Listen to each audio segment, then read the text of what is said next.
부동산 신문 읽어주는 공인중개사의 땅사고TV 임동성입니다. 한국경제신문이고요. 부동산 파트입니다. 해넘기는 은평 반포 재건축 분담금 내년에 부과할 듯 합니다. 용인 구갈동 한성 1차 정밀 안전진단 통과했고요. 개성 우포 4차 재건축 이제 되고요. 보라매 인근 20층 주상 복합 들어서고요. 충북의 음성 푸르지오 청가구 이상 들어섭니다. 시티 OCL 관문 스타월시 에비뉴 하고요. 영무건설 27일부터 송악동 3차 영무회담 정당 계약 들어갑니다. 그 다음에 효성 해링턴 플레이스 안성 공도 신혼부부 무주택자 특별공급 추첨 들어가고요. 용산 파르크 한남 역대 최고가 아파트가 된다고 그러네요. 그 다음에 이편한 세상 검단 에반센트로 주택전시관 오픈하고 있고요.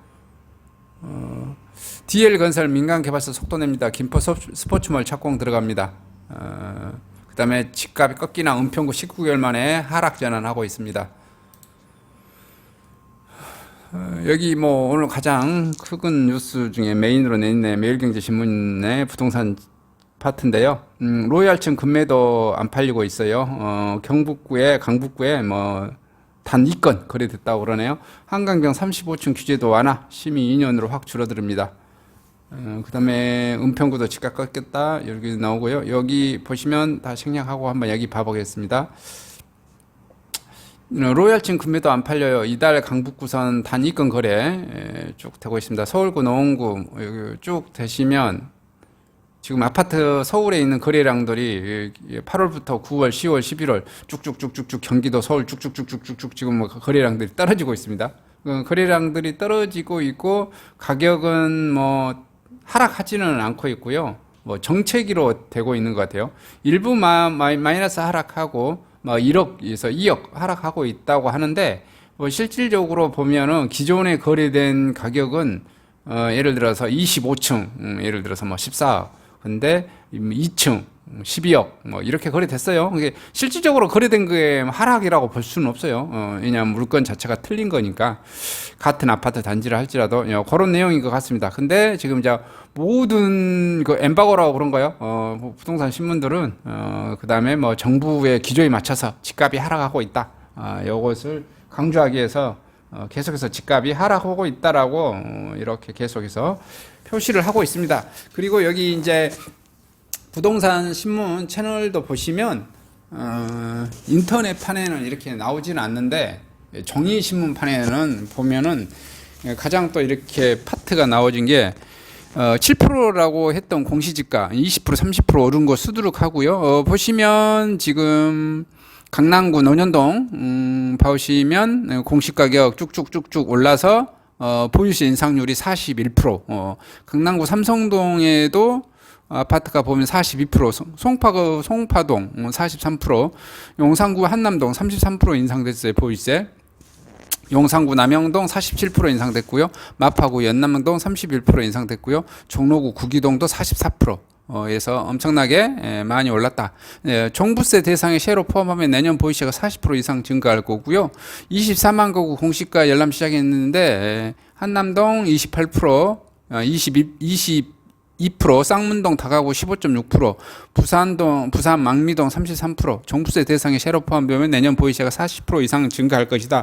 이렇게 이제 잡혀져 있는데 매일경제 이거는 지금 이제 한국경제신문이고요. 매일경제 일면자 신문으로 봐본 건데 윤석열 대통령 후보자입니다. 윤석열 대통령 후보자는 공시지가 2020년 수준으로 환원시키겠다 하고요. 그 다음에 이제 국민의힘 부동산 세제 공약인데 보유세를 통결하겠다 여당과 맞불을 하고요.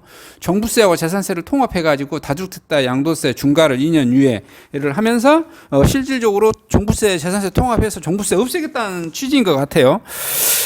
윤석열 국민의힘 대선 후보가 23일 내년도 주택 공시가격을 2020년 수준으로 되돌리겠다는 내용의 부동산 세제 정상화 공약을 발표했고요. 최근 더불어민주당과 정부가 내년도 세금 계산회 때 올해의 공시가격을 적용해 종합부동산세와 재산세 등을 한시적으로 동결시키는 방안을 검토하자는 맞불을 내는 것으로 풀이되고요. 윤 후보자는 이날 자신의 페이스북을 통해 한 해 공시가격을 19%나 올리는 국가는 없다. 문재인 정부가 환원하지 않으면 윤석열 정부는 관련법 시행령을 개정해 공시가를 인하하겠다고 밝혔습니다.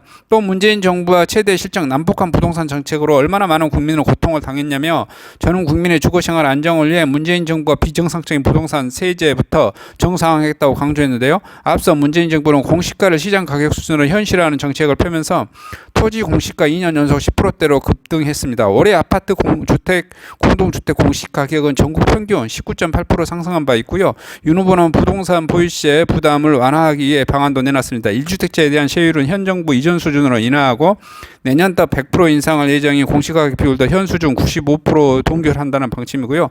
이 밖에도 세부담 증가율 상한 인하, 1주택자 장기 보유자에 대해 종부세 이연 납부 허용, 차등 과세 기준을 보유 주택수의 가액으로 전환한다는 내용을 공약에 담았고요.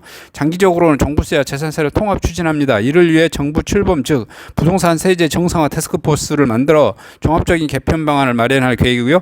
다주택자에 대한 양도세 중과는 최대 2년간 한시적으로 유예할 방침이고요.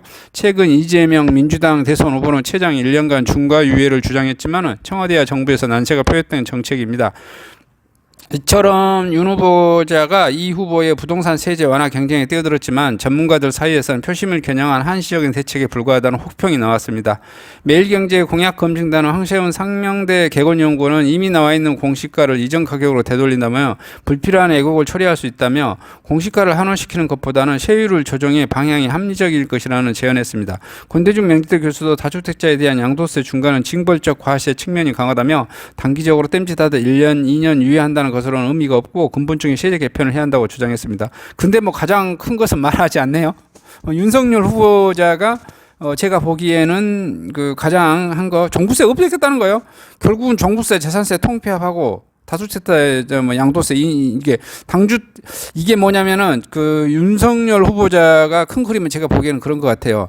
다주택자 양도세 2년 중과를 유예하고 그 다음에 뭐냐면은 그 현재는 그 여당이 국회 의석을 다수석이니까 법을 개편할 수 없어요. 그러니까 2년 동안은 양도세 자기가 대통령이 되면 시행령을 개정해서 양도세 같은 거 이런 것을 그 시행령으로 할 수 있잖아요. 그래서 이런 중과할 수 있는 령을 바꾸고 그 다음에 2년 후에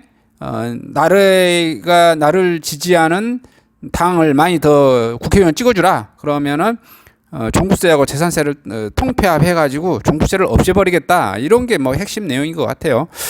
근데 뭐 이제 뭐 윤석열을 비난하는 학자라든지 뭐 반대 의견을 가지고 계신 분들은 이렇게 비난을 하는 것 같아요. 제가 보기에는 그렇습니다. 어쨌든 윤석열의 가장 큰 그림, 종부세를 폐지하겠다. 이게 뭐 답인 것 같습니다. 이상 윤석열 내년 공시가 2020 수준으로 한원 종부세 폐지 관련 소식을 전해드립니다.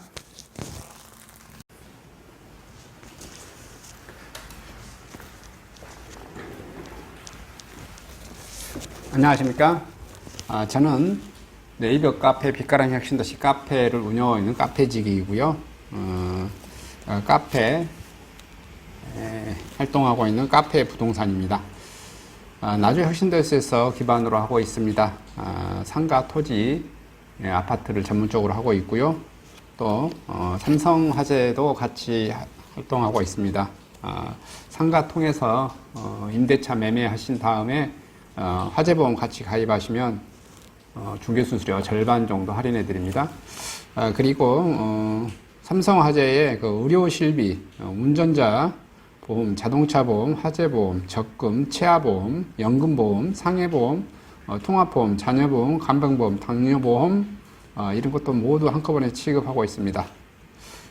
보험을 또 가입하게 되시면 또 이렇게 저를 통해서 상가 이렇게 임대차 내시고 하시면 네이버 카페 빛가람 혁신도시 카페에 홍보를 해드리고요. 유튜브에도 이렇게 홍보를 해드립니다. 그리고 이벤트 행사를 해서 여러분의 매장에 손님들이 찾아갈 수 있도록 이렇게 해드리고 있습니다. 물론 이벤트 비용은 제가 부담해 드립니다. 저를 통해서 많은 사업 같이 윈윈할 수 있도록 도움을 주셨으면 감사하겠습니다.